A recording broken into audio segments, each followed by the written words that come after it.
our council meeting, February 9th, 2016, to order. Tonight our invocation will be by Mr. Tolson, and then we'll all say the pledge of allegiance, and we'll all stand. Thank you, Mr. Chairman. Please join me in prayer. Lord, we thank you for this day and ask that you lead and guide us as we work to better the lives of the citizens of Lawrence County. I ask that you guide us as we work together and help us to respect each other's decisions and opinions, even if they differ from our own. We also ask that you watch over us as we return to our homes and keep us safe until we can come back and meet each other. In your name I pray. Amen.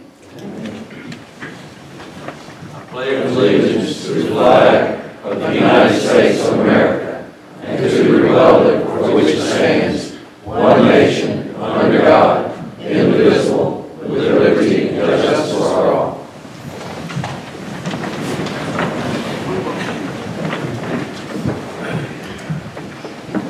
I'd like to welcome everyone here tonight. Good to see us, a good crowd.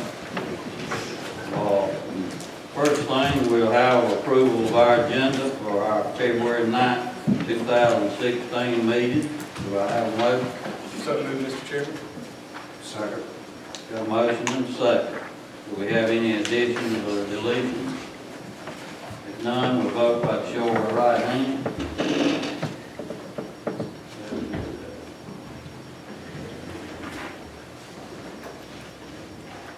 Next item on our agenda is approval of our minutes for January 26, 2016 meeting. Do I have a motion?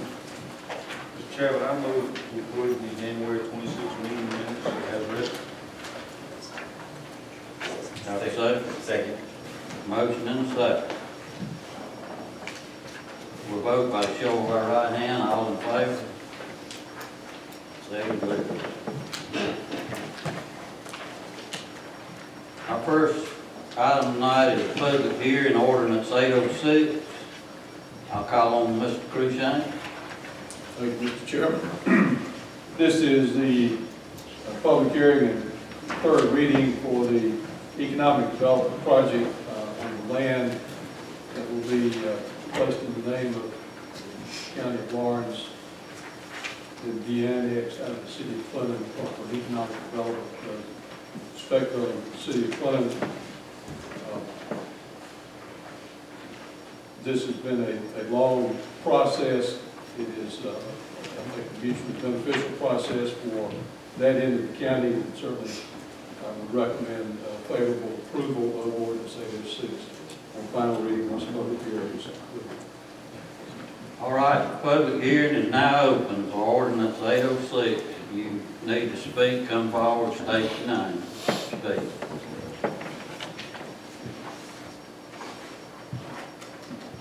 No one to speak, we'll close the public hearing, and I'll ask for a motion for third reading, ordinance 806. Mr. Chairman, I make a motion to approve ordinance number 806, an ordinance to acquire and subsequent transfer of real estate for an economic development project for third and final reading. Second. Motion and a second. Are there any further discussion? If none, we'll vote by the show of our right hand. All in favor? 7-0. Thank you, Mr. Chairman. The next item is public hearing, ordinance 807. I'll call on Mr. Cruikshank again. This is a public hearing on the transfer station and trade property with Vulcan Properties. I think Mr. Russian has shown council the drawings and the proposals of giving up the existing site, transferring that property back to Vulcan, and the new collection facility that'll be in that same area. Again, after public hearing, we would encourage third and final reading of ordinance 807. Thank you, Mr. Cruikshank. I'll open the public hearing, ordinance 807, and I think we got a couple of representatives from Vulcan here tonight if they want to say something, but our public hearing is now open.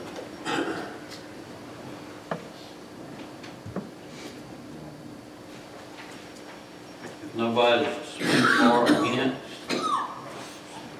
I'll ask for a motion for third reading, ordinance 807. Mr. Chairman, I make, Mr. Chairman. 807. Got a motion, do we have a second? Motion and second.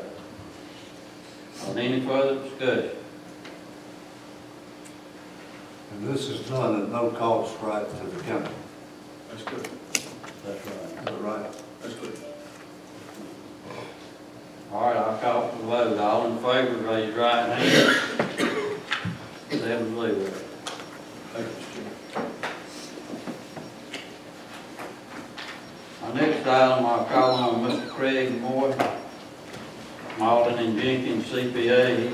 He does our audit for the county, and he's going to give a brief presentation here. Yes, sir, that's correct. Good evening. My name is Craig Moy. I'm the acting manager on the Lawrence County audit job, and this is I'm here this evening to present the results from the 2015 financial statement audit. Tonight we're going to go through the opinion, a little bit of information about the entity-wide, that is the entire government as a whole. We're going to hit a little bit on the general fund, go into some required communications that I must have with you guys, and then also discuss a little bit about the pension standard that we adopted this year, and then just some overall comments. I provided with you guys tonight the audit agenda, or auditor's annual analysis. This PowerPoint presentation is going to kind of summarize that summary of the audit. So, Correct, this is the book right here, isn't it? that is correct. That is correct. The financial statements that you guys received a month ago, are the responsibility of the county and county's management. These are your financial statements. Our job as your auditor is to express opinions on these financial statements. Management is responsible for those financial statements, and within them, there's a section called the management's discussion and analysis. I would ask y'all to refer to that if y'all are looking for a good summary of what occurred during the year and management's perspective of the activity. and what page is that on the audit, please? The MD&A Yes, is on page 3. thank you. Now, are you talking about the book or the actual audit? Actual audit. The actual audit is, I believe it's going to be on page 3 or 4. Management's discussion and analysis. Yes, thank you. Okay, yes, sir. We issued an unmodified opinion as of December 29th, 2015. That is a clean opinion. That is what you guys are looking for. It's saying that your financial statements are materially correct. We perform the audit of the financial statements in accordance with auditing standards generally accepted in the United States of America and government auditing standards. As of June 30th, 2015, your financial statements presented fairly in all material respects. Some of the entity-wide highlights, again, this is all of your funds combined into one. This is your general fund, your C funds, and all the various special revenue funds that you guys have. At the end of the year, you ended with $87.5 million in total assets. And deferred outflows, that's versus $91.9 million of last year. Most of this consisted of capital assets to the tune of about $457 million. I'm sorry, that number's wrong. Of about $45 million. The county ended at the end of the year with $48.8 million in total liabilities and deferred inflows versus $48 million in 2014. You had total net position of $38.7 million versus the $43.8 million in 2014. The current year entity-wide showed a decrease of right at $5 million. Again, that is your entity-wide, that's all the funds combined into one. That takes it to the full accrual basis also, so that accounts for your capital assets and your related debt underneath the entity-wide statements. The general fund, which is your main operating fund, showed assets at the end of the year of right at $13.9 million. That was a decrease from the prior year of $15.8 million. $9.6 million of that was tied up in cash and investments. $5 million of that was just cash. Total liabilities at the end of the year were right at $6.3 million versus $6.9 million in 2014. So we did have a small decrease there, leaving us with total fund balance at the end of 2015 of right at $6.2 million. This was a decrease of $1.8 million. However, 5.1 of that 6.2 is unassigned available for spending. Again, it's real strong. As of June 30th, 2015, that gives you about 3 months of expenditures, which carries you into when you start collecting the property taxes for the next fiscal year. We had total revenues in the general fund of right at $27 million. It was down a little bit from $27.2 in 2014. Total expenditures of right at $28.4. Those were also down from $29.1. These two changes varied a little bit. When you're looking at before your total financing sources and uses, this is your transfers in and out, had a deficiency of right at $1.4 million. In 2014, that deficiency was $1.8 million. So you did show a slight increase in that. With a net outflow of other financing sources of about $369,000, the fund saw a decrease in fund balance of right at $1.8 million. This is a breakdown of how your general fund's revenues consisted. As you can see, a majority of your revenues come from your property taxes, to the tune of right at $15 million. The next highest one is your charges for services of right at $6, and then your intergovernmental revenues of right at $4.5 million. Expenditures, as you would expect, the majority of your expenses are related to your public safety. That was to the tune of right at $11.8 million. Some of the detail of the numbers of those graphs. This is a budget to actual summary. You had budgeted revenues of right at $26.3 million and actually received almost $27 million. So that was a small positive variance. You had budgeted expenditures of right at $27 million, and you spent about $28.4, giving us about a $1.4 million variance in that aspect. Some of the details of the over budgeted items are listed here. The budgeted equipment for 263 versus the actual expenditures are 471. That mostly related to some capital leases. You guys had agreed previously to get into a lease agreement with BB&T. The money for those items were actually spent during the current year. In your social services, the over expenditure was related to utilities paid for the DSS bill, along with some hospital payments. The payments to the hospital, I'm sorry. For your airport, the variance consisted of grants that you guys acquired during the year. These were offset by grant revenues. Same for the technical education. It was not included in the budgeting process in the prior year. From my understanding, it is included going forward. But that item as well is offset by property tax revenue.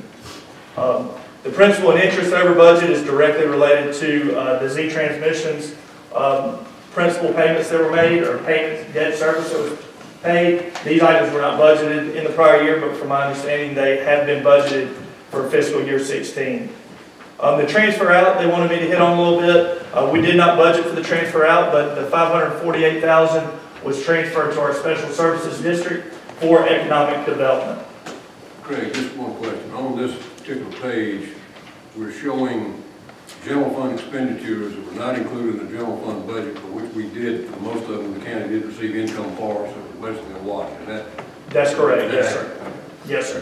For a majority of those, that is exactly correct. The budgeting process presents its challenges for you guys. Seeing how you have to follow the same budget process in amending the budget as you do to adopting the budget. We understand that amending it through the year is complicated and it's a lot to do. So you will continue to have this issue because there are things that arise throughout the year. You know, whether or not you're going to buy vehicles or buy certain things, certain circumstances will arise throughout the year that in a simpler situation, you would just do a budget amendment for, but I understand what a task it is to go through that process. However, as your auditor, we're required to disclose it. The one thing I did want to hit on a little bit this year, the county adopted GASB 68. I talked with you a little bit about it last year. This is recording the total your net pension liability on the face of the financial statements. About the second line down, the county's proportionate share of the net pension liability in the SCRS and in the PORS, the $14,039,690 and the $8,485,948 equaled right at $22.5 million. That is a number that was reported on your government-wide financial statements this year. Now, the entire $22.5 million did not hit the expense side of it because we were required to make a prior period adjustment. However, this is a liability that will continue to show up on your guys' financial statements going forward. Now, in looking at the funding percentage, you're right at 60% of the SCRS and almost 68% of the PORS. That's comparable to other governments that are participating in those plans. They have it, this being the first year that people are being required to record it, they are anticipating that your funding of those percentages will continue to increase. However, there are variables that go into it that will ultimately determine on how well it's funded. Your measurement data as of June 30th, 2015 is great because it's depending on the market. If we were looking at the market today, that number would probably be a little less. That is a new liability on the financial statements that will be presented going forward. Some of just the overall highlights, we did issue the clean opinion. That's great. The county was able to, had the capacity to absorb that $22.6 million in pension-related items. And we reported no findings this year in the financial statements. All in all, it was a really good year. There's a lot of information that goes into these financial statements, and really with the help of Mr. Seegers in the finance department, treasurer, and the clerk of court, and the sheriff's department, they really do a great job of providing us the information so that we're able to put it together in a timely manner. So hats off to those guys. Now, that being said, I'll be happy to answer any questions. I would like to say, I know you guys had the financial statements a while back, so if there are detailed questions you would like to get into at a later date, please feel free to get in touch with Lisa. She's got all my contact information, and I'll be happy to go into any further details you guys want to. We'll start with Mr. Pitts. You got any questions, Mr. Pitts? What are the trends that you've noticed in terms of our expenses and revenues over the past 3 years? Trends? Yes. They've been pretty consistent over the last 2 years that we've been involved as your auditor. You continue to collect your property taxes. I mean, there's no collection issues that we've seen, and the expenses continue to be in line with the prior years. You know, we expect certain things to go up and to go down. We expect health insurance to go up. We saw a decrease in gas this year. I mean, there's various line items that fluctuated as you would expect to see them. The only comment I'd like to make, Mr. Chairman, is that we did have to go into the general fund to balance that year, the FY15 budget, and as well as this year's budget. That's primarily due to the unfunding of the local government fund at the state level. Thank you, Mr. Chairman. No further comments. Mr. McDaniel? Oh, yes, sir. Let's see the page.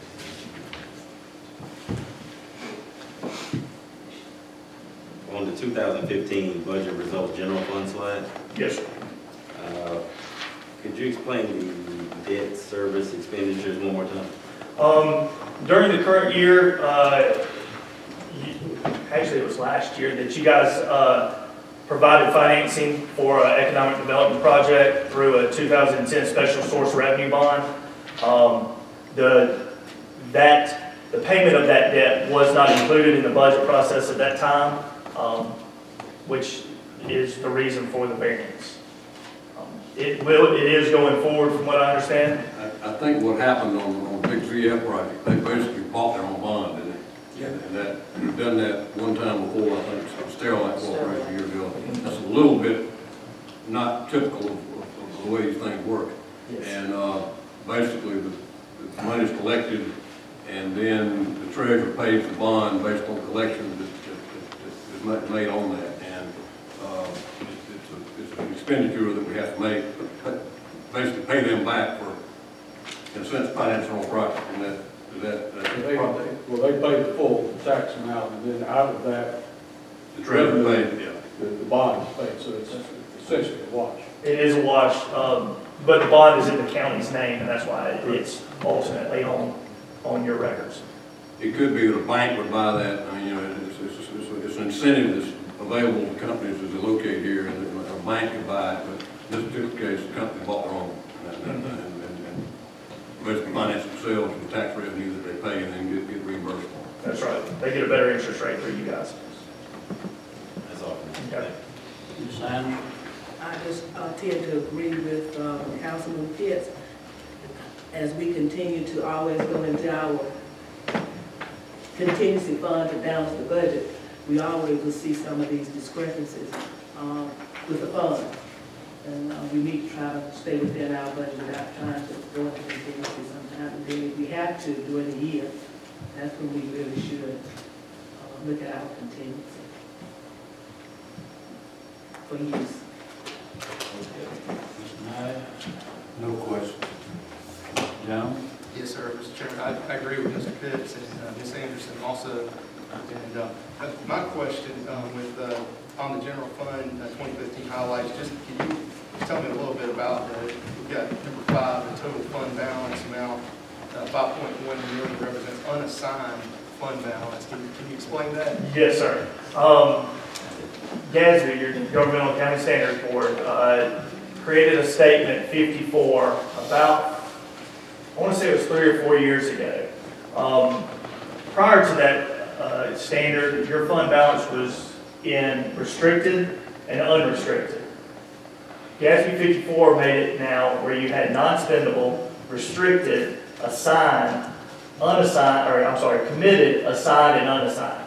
So it was there to simplify it, but it broke it up into 5 categories. Your unassigned is essentially your unrestricted from that category. What it did do is it required council and management to, anytime that they had funds set aside for other purposes, to take it out of that amount. So your true picture of what you have available to spend is now in that unassigned amount. Thank you. Yes, sir. Mr. Powell? No, I had some earlier when we got our report, but I've already got those in. So I'm good. Thank you. Just in general, Chairman, if you don't mind, I think one area where we are looking at hard is benefits and insurance. And that's something that's a, we were looking the other day, our payroll is about $13 million a year, and our benefits package, including everything, is about $6 million a year, 5.56. So the $26 million budget, we're spending $19 million of it basically on service providers and that kind of stuff. And I think that the health insurance continues to increase. We're fortunate to have a big pool. We're in the state insurance pool, which is very good for employees, but it is expensive. I think we've seen like, I think Ms. Kirk told me, we've seen like a $600,000 increase in the last 4 to 5 years. And that's something that we need to be aware of. We go through a process trying to get those numbers correct. Insurance is a difficult thing to gauge sometime because policies may change. You know, a person may go from full family to individual and that whole thing. And that's something that I think that our administrative staff is looking at, and something that we're going to pay particular attention to as we go forward into the new year. Yes, sir. I think that account was one that was out of the operational account. Yes, sir. That's the one that we've got to pay particular attention to as we go along. And to kind of go off of what Mr. Seeger said, when I visited with you guys last year, we were still, I had presented to you a new kind of format of the budget you guys had not seen before. And so fiscal year 16 is truly going to give you a great picture of your budgeting process and how you're adhering to that process. So I look forward to working with all these guys next year. And I think the first time in a number of years, we don't have a finding, which is, I think, that indicates that our accounting processes are improved, not perfect, of course.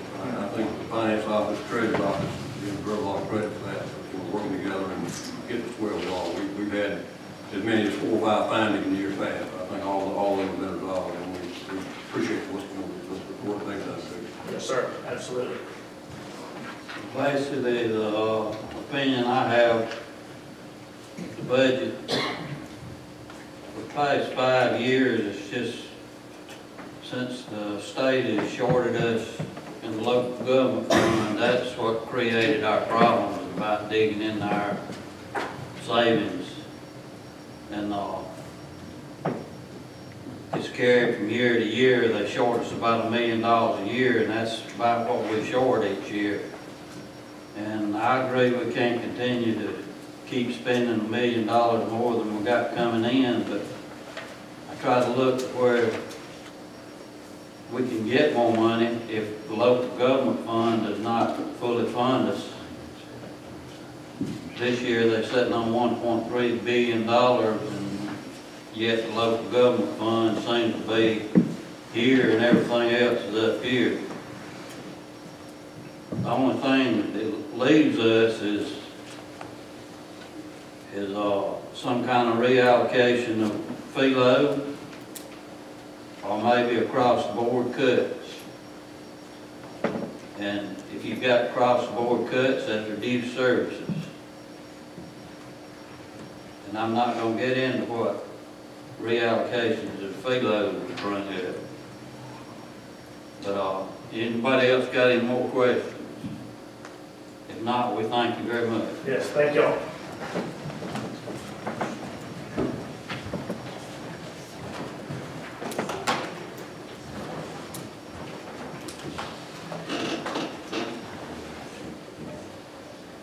Before we continue, I'd like to make this comment. Today, the detention center had an inspection from the South Carolina Department of Correction, State Marshal, Insurance, and they said that our detention center was one of the most improved detention centers in the state. Thank you, Mr. Tyler, Thank you. and all your people that work with you. We're fortunate to have a good staff, county council, sheriff, and Mr. Seeger, to put that in place. Thank you very much. Our next discussion item would be Resolution 2016-01. Mr. Cooper. Yes, sir. This, Mr. Chairman, is a follow-up to the approval of ordinance 806. Statutorily, once the council has approved that, then there must be a resolution to request the city of Clinton to remove the property, the 16.3 something acres from the corporate limits of the city. This is the next step in that process, asking that the property be removed from the corporate limits of the city of Clinton. This will allow the project to go forward with utility tax credit funds and other available funds that would not otherwise be available if council not approved it at 6. We would urge favorable approval of resolution 2016-01. Do I have a motion for resolution 16-1? So moved. Second. Motion and second. Any further discussion? Vote by the show of our right hand. All in favor? 7-0. Thank you, Mr. Chairman. Our next item is second reading ordinance 810. Yes, sir. This is the second reading. You had this by title only the first time. So it's identified as Project Duo. This is the conversion from the lease back fees to a simplified fee. The company is Paricia, which is located in different part of the county. This is the first step in the process of changing all of those old lease agreements over to a simplified fee and doing away with the complexity of those old agreements. Mr. Frank Davis, the things we're sick and board, has provided the text of the ordinance along with some edits that I have made. We urge second reading approval of this ordinance. Do I have a motion for second reading of ordinance 810? So move to approve 810, Mr. Chairman. Second. Got a motion and a second. Do we have any further discussion? Yes, sir, Mr. Chairman. Mr. Cruikshanks, this does not change the amount of, No, it does not. All it does is convert it from, as we have done with 6 or 7 others last year, getting rid of the old 1990s versions of these fees to get them to the more modern versions. Just as a matter of information, this is one of the few Tier 1 B&W suppliers we have in our county, located on 85 on the left. You go toward Greenville. They make the plastic components of the dash and that sort of thing. At one time, they were the largest industrial employer in the county. I'm sure. I think it's probably not that many. Not quite now. But they've been started out as something called SAI. SAI, and they've been a very good employer over the years. Some of Albert was originally a French company, I think 6th internationally in automotive. That's the one to keep around the parking lots up on Grade 5. So they're doing a good job. Okay, any other discussion? If none, we vote by show of our right hand, all in favor?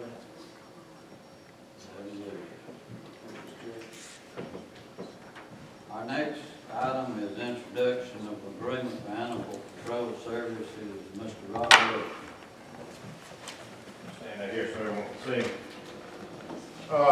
As most of you already know, Lawrence County Animal Control serves the incorporated area of Lawrence County with full animal control services to include pickup, housing, care, enforcement with the Sheriff's Office help, and unfortunately euthanasia of animals. We have long-standing agreements with the town of Cross Hill and Graycourt to provide full animal control services, and we have a long-standing agreement with the city of Lawrence to house dogs from the city but no pickup or enforcement. Of course, these municipalities pay a fee for these services. Recently, the City of Lawrence and the City of Clinton have expressed interest in perhaps obtaining some more services from the county, or to have some more of their services provided by the county. Our animal control has assisted these two municipalities in the past with emergency services, as our personnel have much more experience in dealing with difficult or dangerous animals. Since I've started this position almost a year ago now, I've long thought that that a centralized animal control facility that served the entire county was probably the most efficient way to handle animal control issues, as well as provide for the kind of best possible outcome for all the animals involved. Our program has progressed a long way since its inception, and while we still have many areas that we can do better with, we probably have the best facility and resources available within the county to handle animals and animal control. We have been able to raise our live release percentages, and hopefully that trend will continue as we work with different groups and find homes for our animals. Some of our rescues that we deal with regularly place animals as far north as Rhode Island, and we've seen animals go as far west as California. So we truly have a network of rescues that you can reach out nationwide to find homes for these animals. In your packets, I included a very preliminary cost framework that could be considered to kind of expand animal control services into the two cities.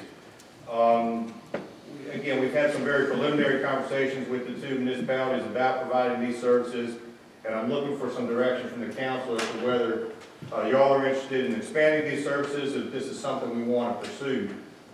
If it is, I think we'd like to have some additional talks with the cities to kind of negotiate hammer out some details and then make a more formal presentation with details of a contract, as well as a firm financial structure as well, because as we know, it all comes down to money in the end.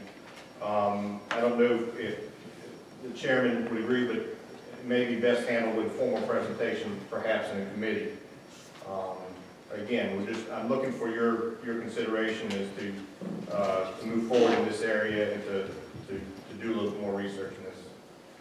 Rob, on the top block right there where it says the total capital cost of the county would be $64,000 a year. No, just one-time capital cost. If we do expand, or if we do provide services, additional services to two municipalities, it's my opinion that we probably need to expand the facility that we have now. It's not a necessity, but if we want to keep our live release rate continue trending upward, I think it's probably what we need to do. We've got a preliminary estimate on expansion of those kennels, expanding from 28 pens to 42 pens, and that expansion would cost $104,000 roughly. And then we, of course, with a pickup as well. In this initial cost breakdown, we looked at the county picking up 50% of the capital cost.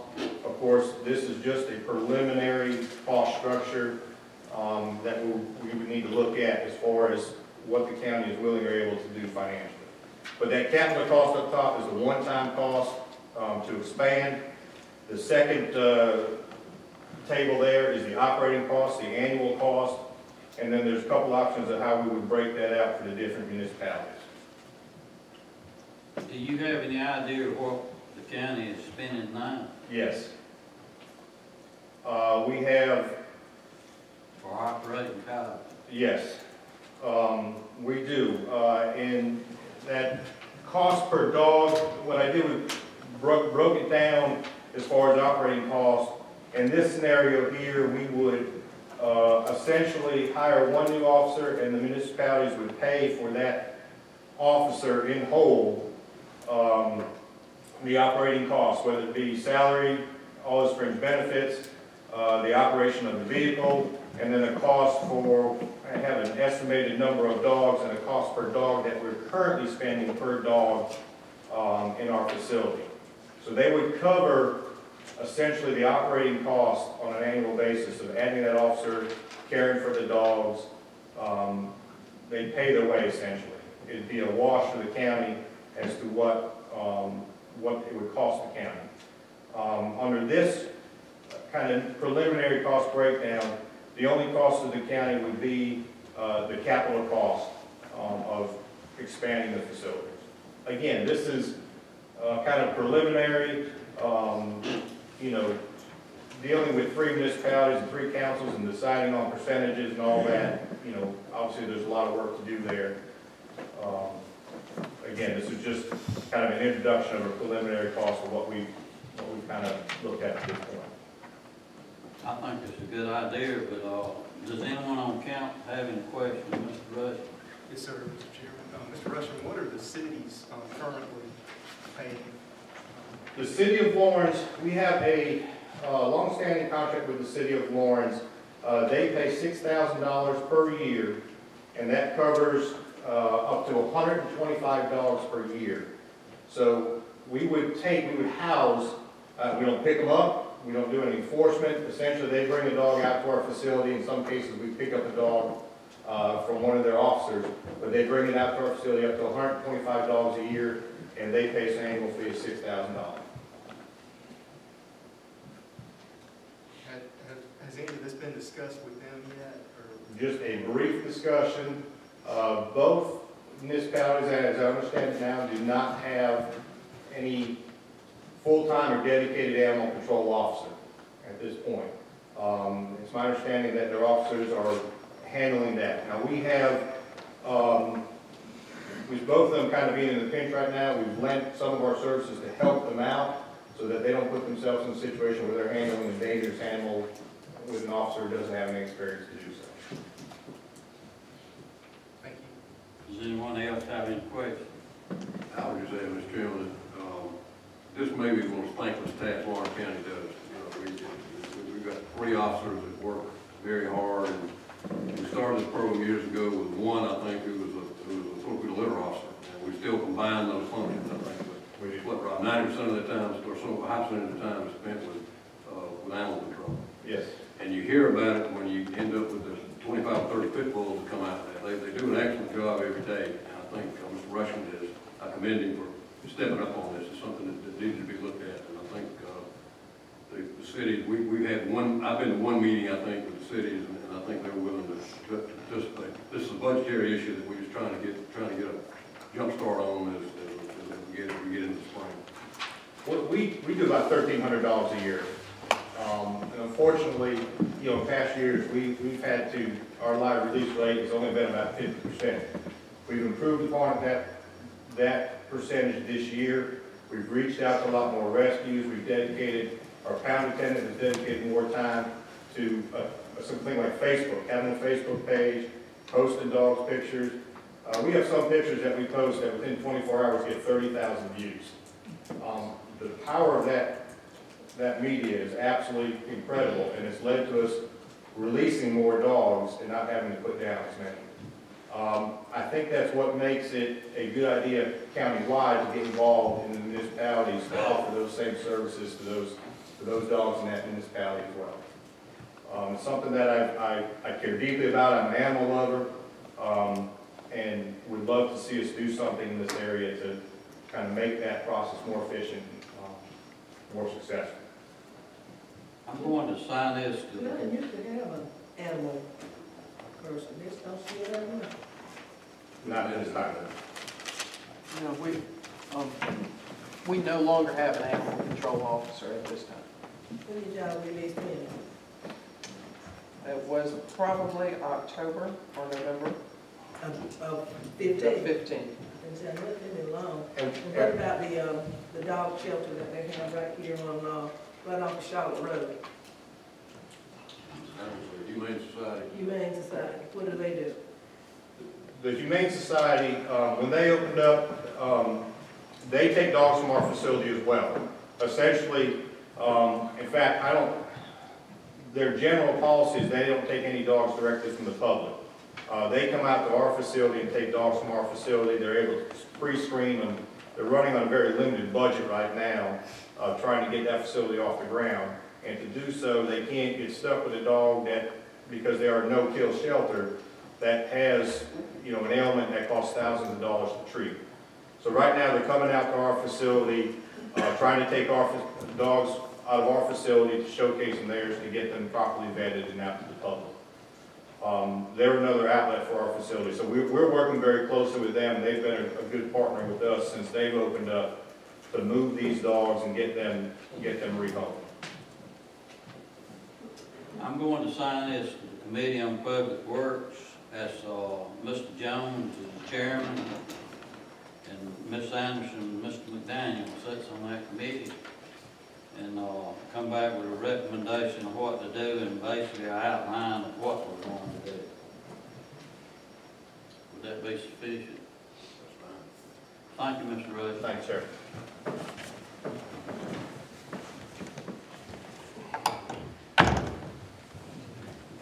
Our next item is agency allocation request, Ms. Sandy Howard. Good evening, Chairman, good evening, Council. That time of year again, we're here to bring forth recommendations from the Accommodations Tax Committee and the Parks Recreation Tourism Committee for the ATAX funding allocations for the upcoming year. You should have received a spreadsheet of the amounts requested, amounts recommended. I'll go through those for the benefit of the public and also for you guys. City of Clinton, Town Rhythms requested 2,000, Commission recommended 2,000, and PRT Commission recommended 2,000. Lawrence County Museum requested 2,000, ATAX Commission and PRT both recommended 2,000. Lawrence County 4-H for the Miss 4-H pageant requested 750. and ATAX and PRT Commission recommended the same. West Shoals Catfish Festival, requested 2,000, ATAX and PRT recommended the same. Main Street Lawrence, Squiggling on the Square, requested 2,000, ATAX and PRT recommended the same. The Waterloo Cotton Festival, requested 2,000, ATAX Commission recommended $750, PRT Commission recommended 2,000. And Krabby Masters was a private organization, which is not eligible to apply for these funds. They requested 2,000, ATAX and PRT obviously said no. Lawrence County Parks, Recreation, Tourism requested the remaining funds. This year, in the past, we've used those funds to match grants and things like that, and we just completed a grant, a huge improvement to the Lawrence County Park that has increased tourism tenfold. Just this past weekend, we had a tournament out there. It was 12 teams, ASA. The closest team to this area was from Lexington. We had teams from Georgia and so on. You know, so you're looking at least 300 or 400 people that came into the town, and I'd say 95% of them ate Chick-fil-A. So that's their dollars from out of town, import dollars coming in and being spent in Lawrence County. So that's a instant example of what can be done with these funds as long as it's used in the right way. This year, what we're requesting to use those remaining funds for is for ad campaign, an actual campaign to promote the history we have here in Lawrence County that not many people know about, Revolutionary War. Work with the Chamber of Commerce and many other organizations throughout the county, including the ATAX committee, who is very well staffed this year with some great people that are knowledgeable. But if we highlight Revolutionary War history here, we think that'll be a huge draw for tourism and visitors to come to Lawrence County and to learn more about Lawrence County when they get here. Think of an ad campaign, you think of something like this, you think of what Camden's got going on. Camden's got the billboards for Revolutionary War and things like that on the interstate, so you associate that with this. Same situation in Lawrence. We need something to, I ain't gonna say brand it, but give us a name other than what used to be textiles. And I think that that's a great opportunity for us to show some history. I mean, the rivers and the things we got going on there will tie right in with that. So those are the things that we've asked, or that the ATAX Commission has recommended, PRT Commission has recommended, and now it goes to you guys for your recommendations and approvals. And First of all, I'd like to tell you I appreciate what you do for Parks and Recreation. Thank you. It's really come a long way since you took the helm of it. Appreciate that. But does anyone have any questions of Andy? We'll start with Mr. Collins. No, I also want to appreciate what you do. I've rode most of these parks several times. On Saturdays, you see a lot of people in those parks, so it certainly has improved our park system considerably. So, and as far as this is concerned, I'm in favor of the recommendation, Chair. Mr. Jones, you got any questions? Thank you, Mr. Chairman. Yes, sir. Mr. Howard, I want to thank you once again for all the hard work you do on all of this. And out of curiosity, have we ever done any kind of economic impact study or anything like that with those events? Now, I have not done an economic impact study on any of those things. I have done homework and looked to see what tournaments and things like that have done for other counties and the impact they have on those counties, and it's significant. Now, we haven't really reached that point. We need to do some studies on that, but it's definitely obviously. I really like the idea of the Revolutionary War ad campaigns. Thank you once again. Mr. Knight? Mr. Howard, one question I've been asked, how do we get parks like the Oral Park out there at New Prosperity Church? There's a park out there. And I understand this has been abandoned now. What does that go under? The Oral Park doesn't belong to us. Now, this absolutely, I think at the four corners of the county there should be parks. In the master plan many years ago, it was done. It was recommended that county maintained parks be placed in the four corners of the county, and then one in the center, and that's what we have. We have 3 in the corners. We're missing that upper corner with Aura, Youngstown Commerce Community, things like that, or that area up there. And Grayport has a park, but it's not really to the point where most of our parks are. Basically takes funding, and, you know, you guys telling me to do it, I'll go on, I'll get on it.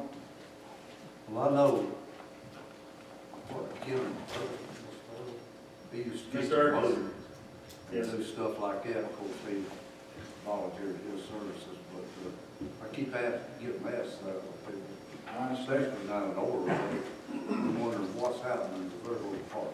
One of the things that we have to have to That's not request, in my district. yes, sir. One of the things we have to request grant funds for something, is we have to have a deed or a lease on a property. And as far as I know of, we don't have property that's designated to the Parks and Recreation Department for that area. And if we did, then obviously I would ask for grant money on those areas. Ms. Hand? I don't have any questions, thank you. Mr. McDaniel? I just want to echo what everybody else said. Thank you. We appreciate all your hard work and hope you keep going after these grants. Thank you. Mr. Pitts? Andy, what's the total amount of ATAX dollars? We won't know for this allocation, but I can give you a for instance of last year. Right. It doesn't vary very often. Last year we received total $75,290.59. That's based on my report that I have to return to the South Carolina ATAX Commission, Tourism Expenditure Review Committee. And obviously the first $25,000 goes to the general fund. That balance, from that balance, 5% goes to the general fund. And then 30% of that fund, that balance goes to a tourism promoting agency, and we use the Chamber of Commerce, and we always have since I've been here, and that's what probably 98% of the counties do, unless they have an actual tourism promoting agency within the county. Most of the counties in the state. And then that left $33,000 to be allocated, and we gave out all but about $12,000 of that, which went to the Parks and Rec Department to match that grant that we did, to help match that grant. Okay.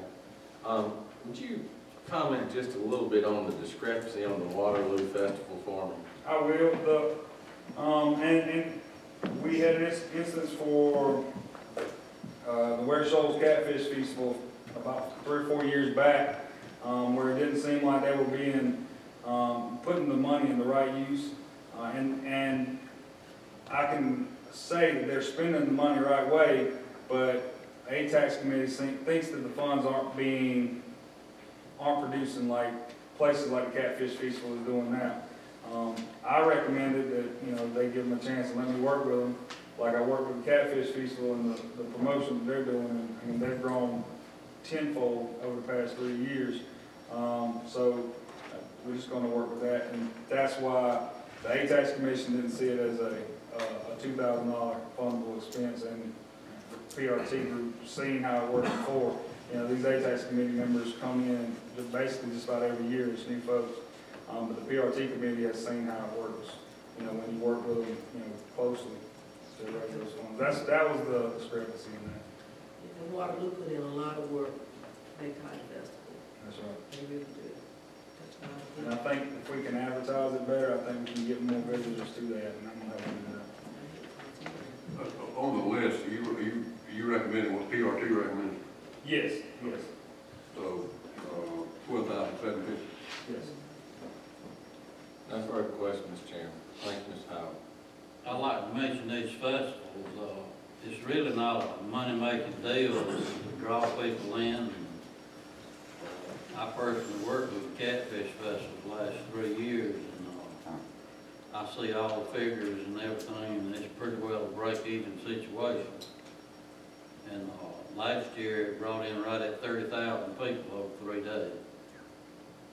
But I'll ask for a vote to approve the request and recommendations from Mr. Howard. We have Mr. Chairman, I move that we take the PRT commission recommendation of $12,750 to be used as recommended. Second. Got a motion and a second. There's no further discussion. We'll vote by the show of our right hand, all in favor? 7-0. Thank you. Thank you.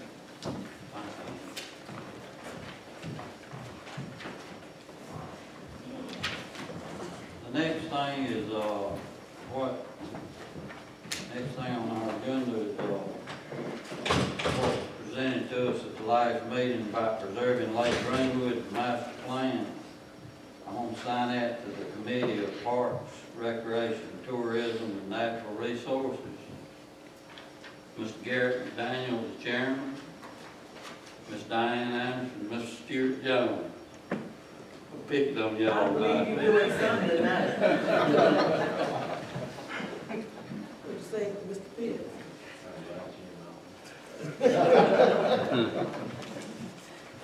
That's just the way it falls. Our next item is administrative report, Mr. Seaver. Didn't get anything.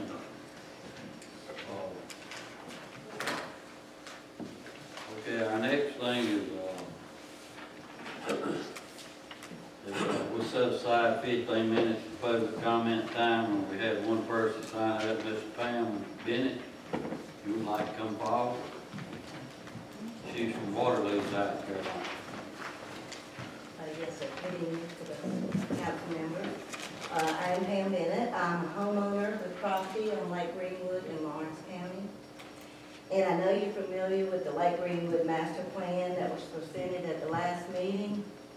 I have been to most of the meetings up until this point of them gathering information and coming up with a plan for Lake Greenwood. It's a wonderful group, and they are really working hard, and they're putting a plan together that is to span over the next 20 years. So they're really taking a long-range look at Lake Greenwood and what can make the lake better and improve the water quality, remove trash from the lake, and just make everything about it welcoming for new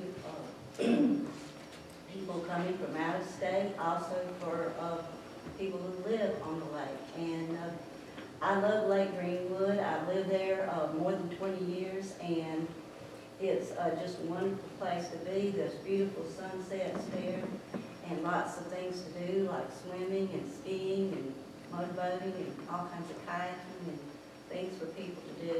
And I hope you will embrace this assignment to the master plan, and because I think the Greenwood County is looking forward and being very progressive in their moving on to make Lake Greenwood a better place to live for its residents. Thank you. There also was a mention at the last meeting about a encroachment fee. Lake Greenwood County does, in the last 5 years, has tax. It's not really a tax, I guess, but it's an encroachment fee. If you have a fishing pier in front of your property, they charge you $50 a year, and that, I don't know if that goes into their general fund or it goes into a fund that is specifically for Lake Greenwood. But if you are going to be on the master plan committee, I would hope that you would look into where that money is going and that it's being spent on Lake Greenwood and the residents of Lake Greenwood. Thank you very much. Ms. Bennett, I'd like to say that pier fee goes into a lake management plan. The budget this past year from Greenwood County, I believe, was around $800,000, and they said they spent around $400,000. So at the time being, the person that brought the master plan to us, there was nothing mentioned about any kind of funds. But on the bad side of that, I think they're looking for about $100,000. So when the committee meets on it, we'll have all that information. pay $100,000, we need to figure out where we're gonna get it. I think that fee generates about $100,000, $50 fee, and that does go, we've seen those budgets, it does go into the keep the lane, that's what we do with it.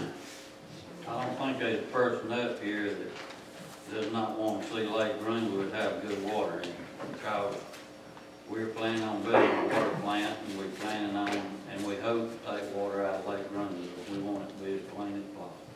Okay. Our next item is comments from council members. I'll call Mr. Thomas. Yeah. Yes, sir, Mr. Chairman. I guess we need to schedule some committee meetings, and we want to do that at this time for the, to look at the Public Works Committee for the proposal. We can give you a call, maybe next forward week, what we might do, since it's the same people, we might try to do the same, pick a night, we both are the same. That's right. We'll be back. No further comment. Mr. Knight, you have any further comment? What the lady was talking about from Waterloo, we've done a bunch of meetings, me and you and Ernie both over there at the Drone Center. And they call that an encroachment fee, and I questioned the guy about it. I've been paying it for years, $50 a year. Usually in January, the county of Greenwood mails out these notices to the property owners all around the lake. Doesn't matter where you, in Lawrence County or Greenwood County or Abbeville, where I think you pay that fee regardless. And we've been doing it, I wish I could remember how many years, but it's been settled. And I'm just thankful this county's going forward as like it is, and making a lot of accomplishments. And we couldn't do it without good people in Orange County. We've got a few problems, but I'm sure we can work them out. That's all I have, Mr. Chairman. Ms. Anderson? Mr. McDaniel?